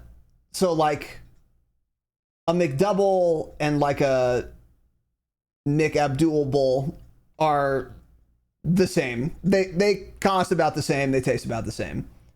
Okay. In this case, I would boycott the Saudi-owned McDonald's because I don't like the Saudis. I don't like their government.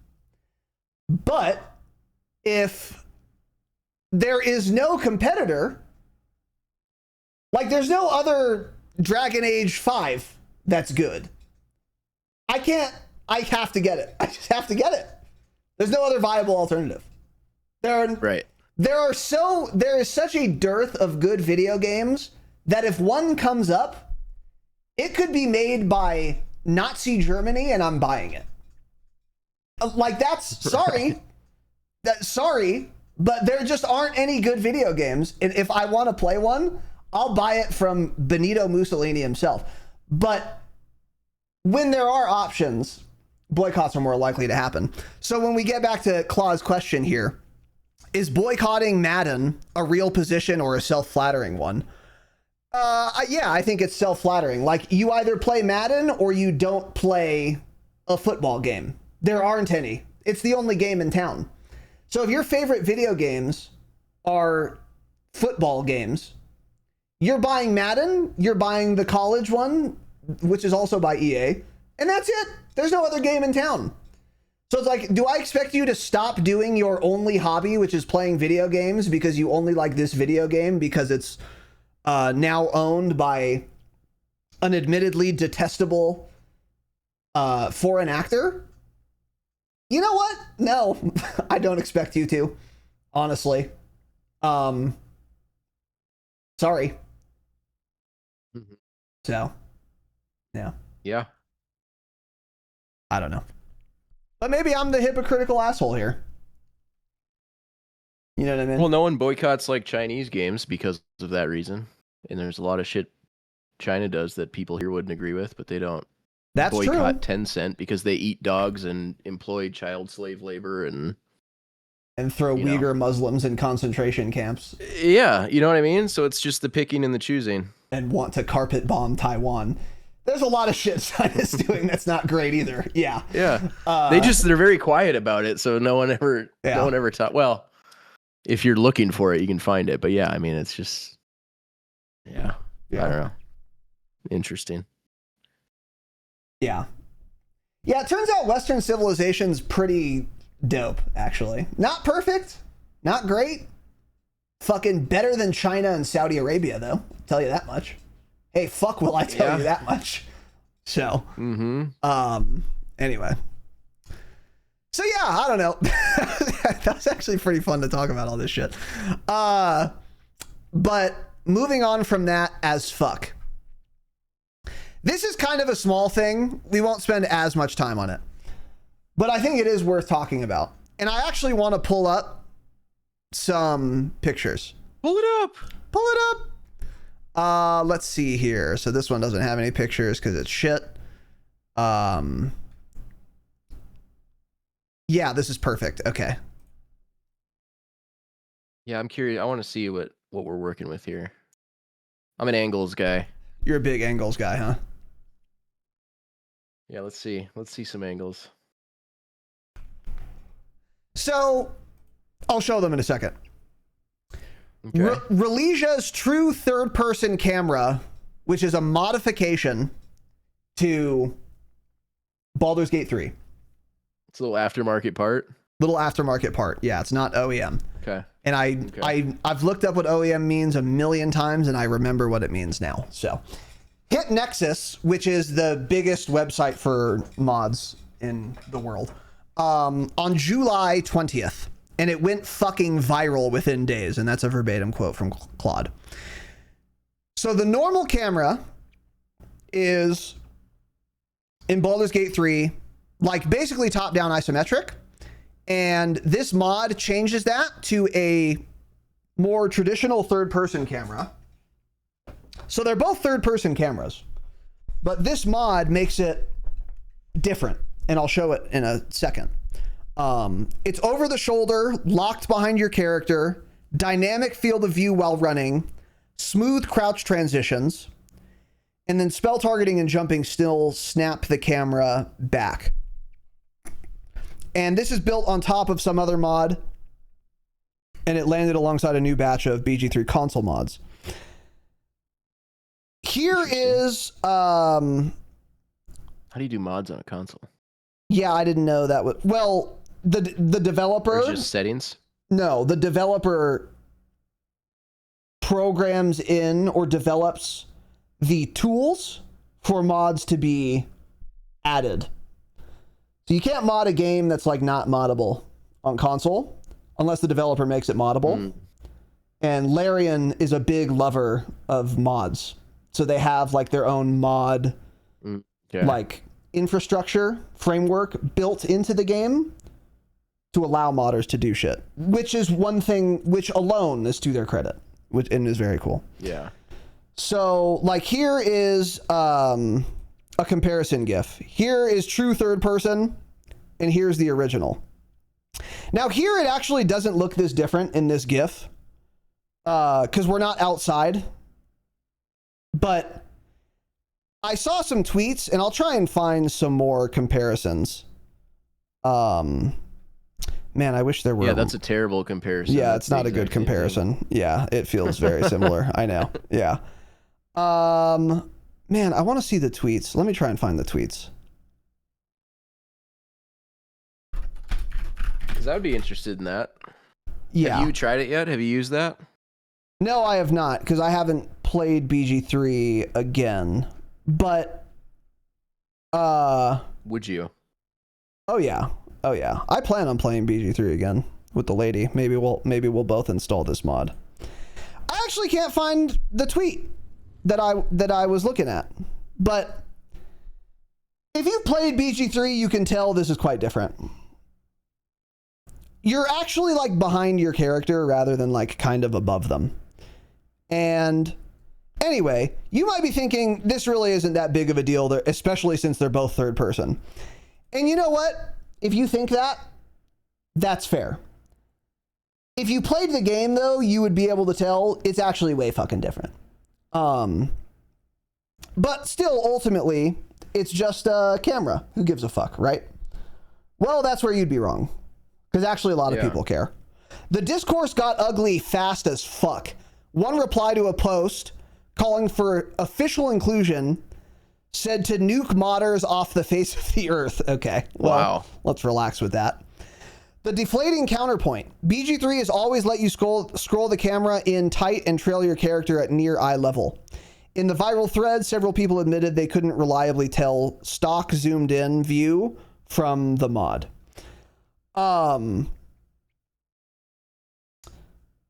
Okay, well, the two real camps are this. People who think the isometric view is foundational to the game's design, and people who think an optional mod is nobody's business. Obviously, I'm in the camp of the latter. If you allow the mod to exist, then people who want it can use it, and people who don't have to, obviously. I'm a big freedom of choice guy, so do whatever the fuck you want. Yeah. And getting mad that people are putting in a different camera angle for a single player game, by the way, and telling them they should be nuked off the face of the earth is completely fucking insane, obviously. Yeah, this is completely insane. So I actually can't even believe anyone said that earnestly, but it stopped being an argument about would you use this the moment people started demanding Larian ship it officially in the next game, which is called Divinity. That's mainly where this discussion was worth talking about for me, because Larian, the developer of Baldur's Gate 3, is now working on their next project called Divinity, which I've arguably never been more excited about a video game than I am for Divinity. I love Larian. I've loved them since before Baldur's Gate 3, by the way. Not a fucking poser like you cunts, okay? I'm a Larian hipster.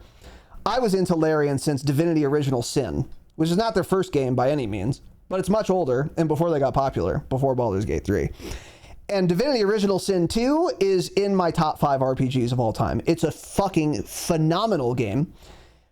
It's very similar to BG3, except the combat is way cooler and better. And the customization is pretty close. And the player choice and how that impacts you, pretty close. It's such a good fucking game. And they're making a new one called Just Divinity in the same universe, with hopefully a very similar combat system, secret spell books. Oh, motherfuck me, am I excited about it. And so, do I care so much about the camera in Divinity? No, not really. But I do care about the design philosophy going into Divinity. How much player choice do they want to allow stock? That's an interesting question worth considering.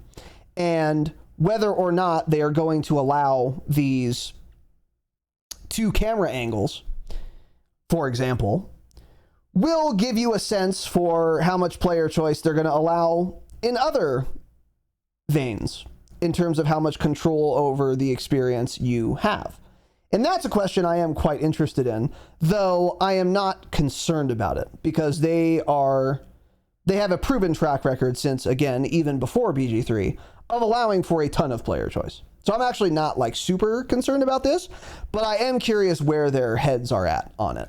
So that has been the discourse, is like, okay, because the tweet I did see, it said something to the effect of, hey Larian, can we please have this third-party camera option ship with Divinity on launch? And Larian hasn't said anything about it as of now. Genre purity and I can talk is a recurring pattern. Same shape and I can talk as a reminder as the Souls difficulty argument, the story mode argument, the accessibility options argument. Is the isometric camera actually load bearing for a tactical RPG, or is it a convention people have attached identity to? So yeah, the people that don't like this mod or don't like the option of having this different camera are essentially this genre purists who say integral to isometric CRPG is this isometric camera. Are those people correct? Well, first of all, it doesn't even matter if they're correct, because you can just have the option for a different camera, and then if you're a genre purist, don't use it. Problem solved. But regardless, I don't think they're correct anyway.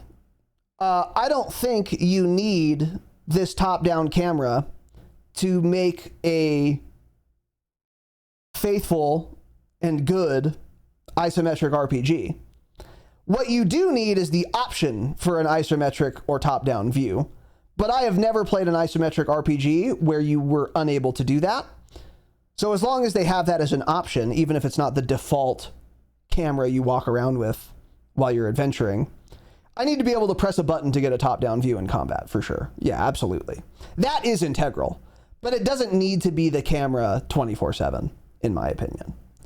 But I'm just surprised. I was just surprised to see this on my Twitter timeline at all. Like, discourse about a camera angle is kind of crazy to me. It's kind of nuts, yeah. But that's the level of nerd we're dealing with when we're talking about, you know, Baldur's Gate 3 and Divinity. These are CRPGs with dice rolls. I mean, yeah, these are huge, huge nerds. And I say that with love. I'm one of them. But of course they were going to get their panties in a twist over this. Yeah. So. Yeah, that, I mean, I don't know much about any of this, but I will tell you that having like that mod, the third-person mod, where it's a little more like regular third-person camera, that would make Baldur's Gate way more interesting to me. And I don't know why. I don't know why it makes that much of a difference, but it does. Yeah. As long as I can remember having a top-down view on a video game, immediately the second I saw that, I would almost write off every single game that had that. Interesting. Yeah. And I don't know why. Now, in like a turn-based game, it does make more sense because you just need to see so much more to decide what you're going to do. Mm-hmm.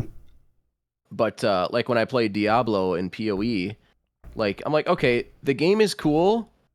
I still don't like the camera, and it definitely doesn't add anything for me. It only is a negative for me, but the gameplay is good enough that I'll keep playing it.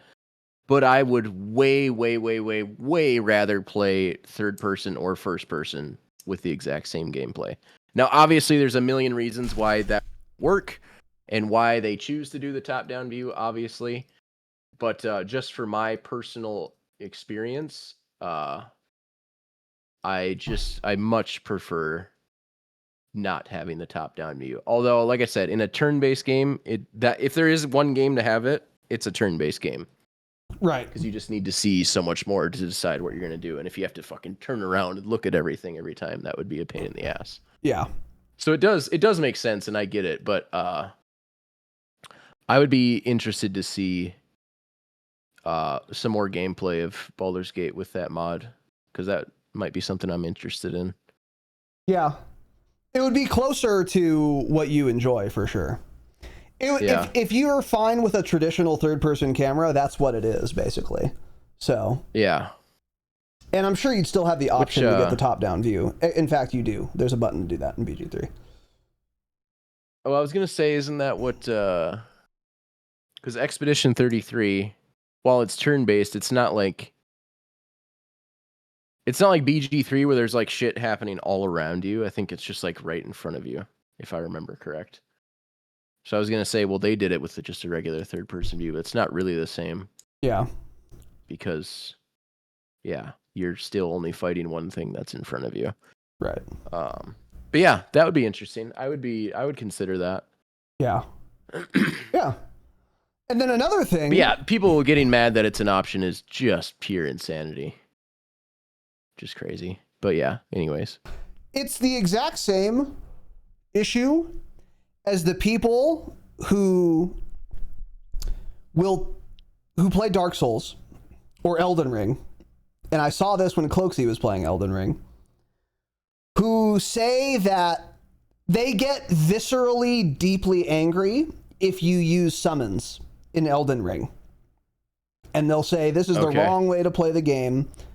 You're cheesing the game. You're not actually playing Elden Ring. You didn't actually beat Elden Ring because you used summons. And they get genuinely angry when other people who are not them use summons in a single player game called Elden Ring to beat Millennia or whatever. It's crazy. And how much of a fucking loser do you have to be? You know what? Those are the exact same people. Those are the exact same people that claim they play better with aim assist turned off in COD. True. Those are the exact same people. Oh yeah. my god. Yeah. Yeah, don't blame me. I didn't put it in the game. Blame the fucking demigods or the finger magic to summon something. Right.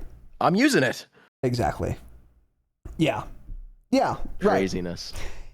Right. It would be one thing to get mad at other people using legitimate exploits. Like, oh, you did this unintended thing that the devs didn't intend to beat the game. You kind of cheesed it. I still wouldn't be upset about that, to be clear, because it's a single player game. What do I give a fuck if you ruined your experience? But like, fine. But when it comes to summons, the devs fucking made the summons. There's a whole system around it.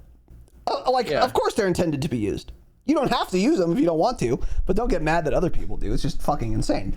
It's weird. Very weird. But anyway, yeah. So on that topic, though, with Larian and Divinity, the Divinity camera will be just like Baldur's Gate 3. So it will be top down, but you can scroll in to get a third person view. It's just not as third person as this mod has. So this mod is like a better third person, or it's a more faithful, a more familiar third person point of view. And that doesn't seem to be what Divinity is getting. Divinity's getting the zoomed in third view you can get now in BG3, which isn't like true third person. So whatever. Divinity will have mods though, by the way. So they'll just mod this in. But what Larian did shoot down was arguably the most popular mod for Baldur's Gate 3, which is WASD movement. So on computer, on keyboard and mouse in BG3, the default way you move your character is you click on the ground or the map, but you click on the ground and your character will path to where you clicked. So you don't like hold W to go forward, you don't hold S to go backward, you don't hold A to go left, and you don't hold D to go right. And this is another very classic isometric RPG mechanic. Every CRPG I've played, not everyone, most of them though, are moved this way. The Pathfinder games, you move this way. BG3, you move this way. Rogue Trader, you move this way, and others. And I actually quite like this, but it's very unfamiliar to people outside of the genre. So this is obviously another turnoff for people who are not used to doing that. Oh, you know what else does this? League of Legends. So there's another one, which is not a CRPG. But so one of the very popular mods for BG3 is WASD movement. You can use W, A, S, and D to move around like in every other video game on Earth.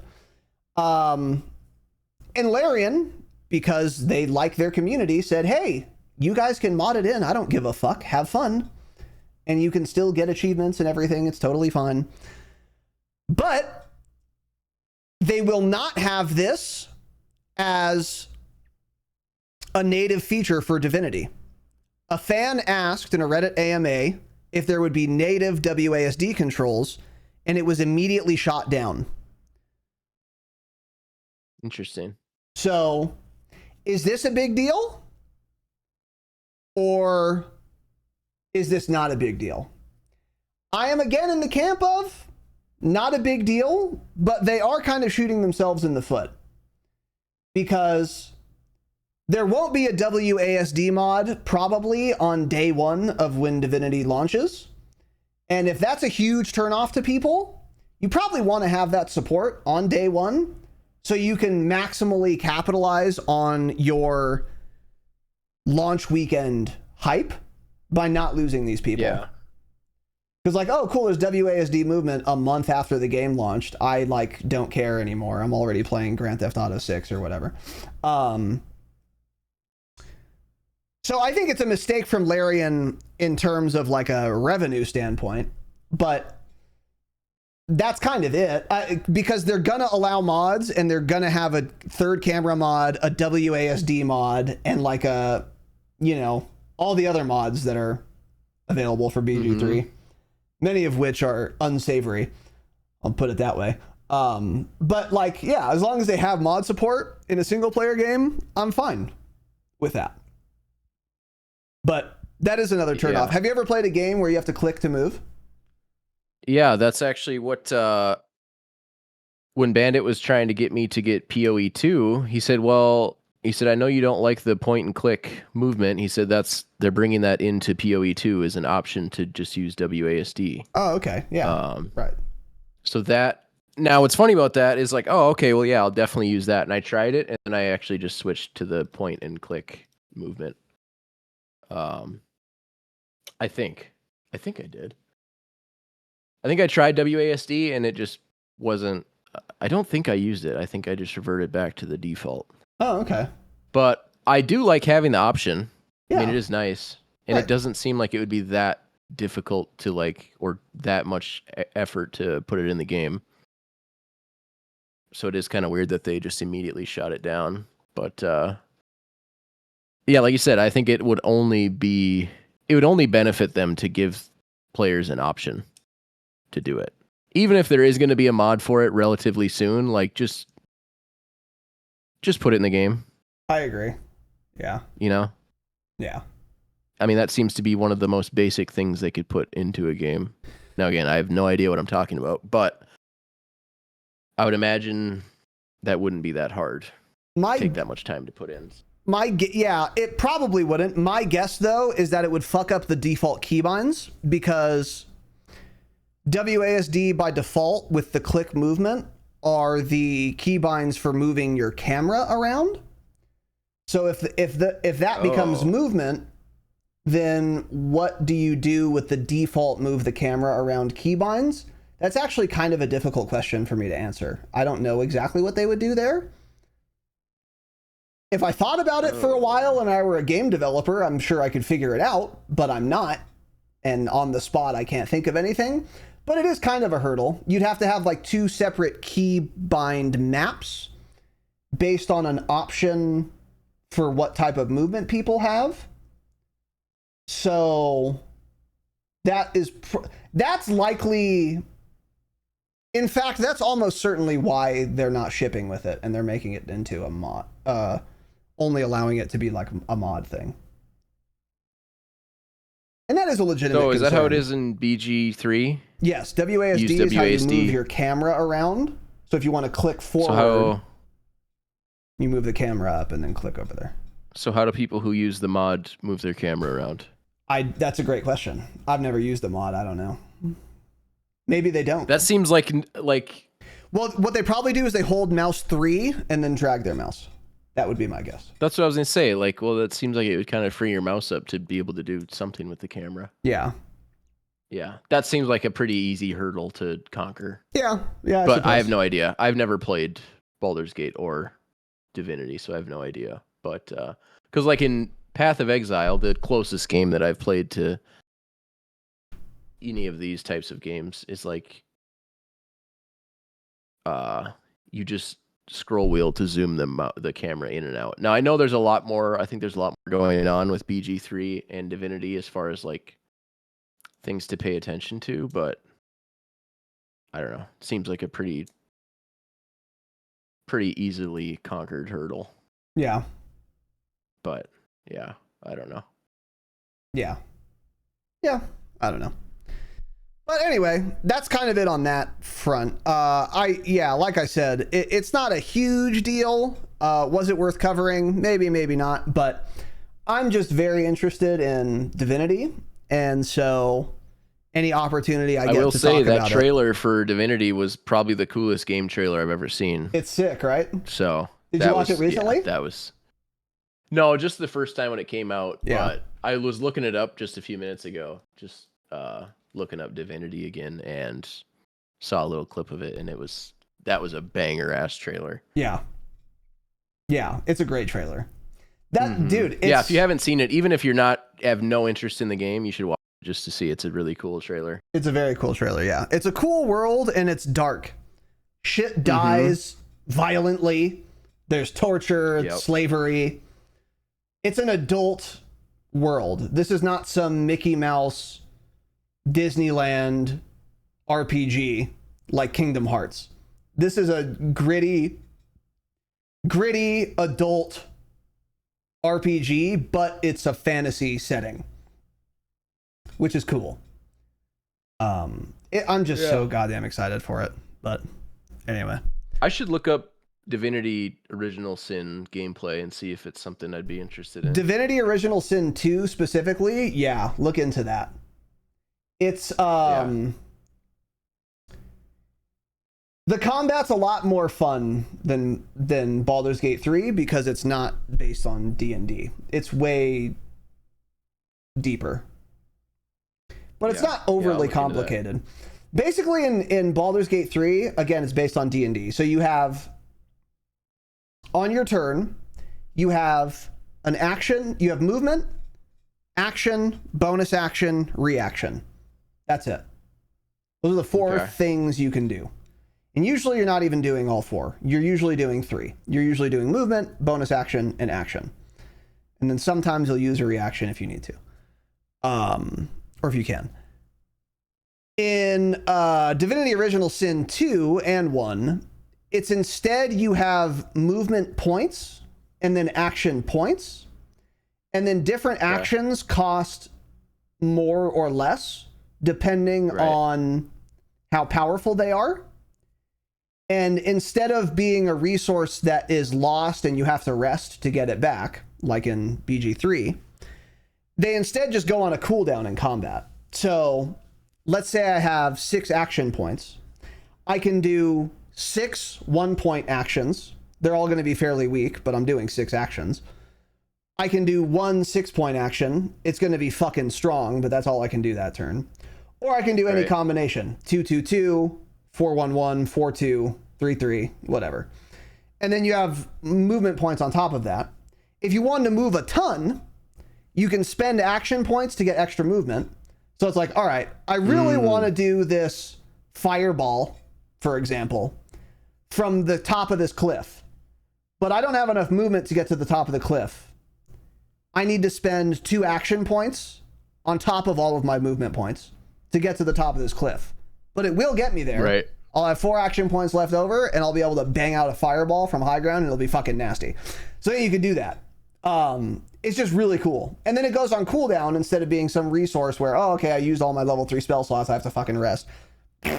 It's much cooler for things to be on cooldowns. I love it. Yeah. And all the combos you can do, like, all right, this guy has an oil slick ability. So and you can do this in BG3 to be fair, but it's also true of DOS 2. I have like an oil slick thing, so I'm gonna like get on high ground and I'm gonna put a bunch of oil on all these guys, and then my wizard or caster pyromancer is gonna be ready to shoot a fireball at that oil slick, and they're going to literally explode, which is fucking dope. And again, you can do that in BG3. You can do combos like that in BG3 because it's also made by Larian, so of course they enabled this. But in that game, it's more like, you know, your cleric creates water, and then your fucking sorcerer, you know, ray of frosts or ice fans on it, and then it all becomes ice and they start slipping over each other. Or you shoot like whatever, an arrow. So yeah, there's just a ton of cool shit in DOS 2, and the combat I just think is way more fun because again it's like a cooldown system. I just love cooldown systems. If you're familiar with MMORPGs, it's a lot more that style of combat. Yeah. And you don't have to worry about like short and long rests, which I think is like the biggest tedium in BG3. It's like, how many resources can I expend here? Because also in BG3, like, if you want, they give you so much food in that game, you can long rest after literally every fight if you wanted to. And it's like, I don't want to do that. It's just fucking boring. Like, I can use all my spell slots for every single fight, literally, if I wanted to. But like, this whack. I'd rather you just give me cooldowns. It's cooler. It's more fun for me. I don't know. Okay. But anyway, yeah, DOS 2 is worth looking into. I love that game. I like it better than BG3. Maybe I should play that again, dude. It's so fun. I remember you always ranting and raving about it. Yeah. Yeah, maybe I'll do a little revisit of that. But not now, because we've got Chord Breach to play soon. And then WARDOGS. And other things. So fuck, I'm excited. I'm the guy who's excited as fuck. So that's it as fuck for this episode. We hope you guys enjoyed. Let us know your absolute thoughts. W or L, Saudi government, let us know in the comments. Among other things. And we will be back next Saturday. We will have thoughts on Chord Breach next Saturday. Whether we will do a full episode on that or not remains to be seen. Well, we will, but whether it'll be on Saturday or it will be a bonus episode remains to be seen. So as a reminder, free trials available in the month of August for our Patreon at the gold tier, patreon.com/thedropshot, best way to support the show. And we are doing Hangouts for all of our patrons this month on a Friday.